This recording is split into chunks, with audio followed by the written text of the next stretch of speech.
और आ जाता है एक गाँव में। मुझे सब कुछ तबाह करने से कोई नहीं रोक सकता। खूनी शैतानी बाबा अपनी मैजिक पावर से पूरे गांव को जलाने लगता है, लेकिन तभी पीछे से आवाज आती है, रोक दो शैतानी बाबा सब कुछ, नहीं तो अब तुम यहाँ से जिंदा नहीं बच के जाओगे। खूनी शैतानी बाबा हंसते हंसते अपना साइज बहुत बड़ा कर लेता है। खूनी शैतानी बाबा बोलता है, मैं सब कुछ खत्म कर दूंगा। हमारे होते हो तो कुछ नहीं कर सकते। अरे वाह, यहाँ तो बाबा अपने भाइयों के साथ आ चुके हैं। खूनी शैतानी बाबा बोलता है, तुम लोग कुछ नहीं हो मेरे सामने, मैं सबको मार दूंगा। बाबा बोलते हैं, तो ये मत भूलिए मेरी दुनिया है और यहाँ मेरी शक्तियाँ काम करती हैं। बाबा लोंगोटीलाल अपना स्ट्रीम मोड ऑन कर लेते हैं। स्टॉर्म बाबा और आइस बाबा भी अपनी पावर को इकट्ठा कर लेते हैं। तीनों बाबा मिलकर एक बहुत बड़ा मैजिक पोर्टल बनाते हैं और फिर तीनों बाबा मिलकर खूनी बाबा के ऊपर अटैक कर देते हैं। खूनी शैतानी बाबा को तो कुछ नहीं हो रहा है।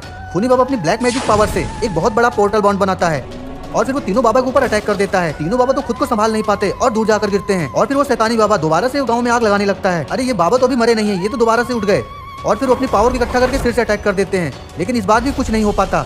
बाबा लोंगोटीलाल बोले, इसे हम अकेले अकेले नहीं हरा सकते, हम तीनों को एक साथ होना पड़ेगा।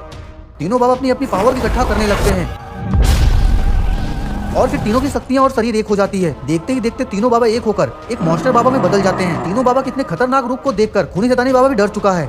वो समझ गया अब उसकी बैंड बजने वाली है और फिर वो वहाँ से भागने लगता है। मॉन्स्टर बाबा धीरे धीरे खुद का साइज बहुत बड़ा कर लेते हैं और फिर एक बहुत बड़ा सा मैजिक बॉल बनाते हैं और खूनी बाबा को मारते हैं।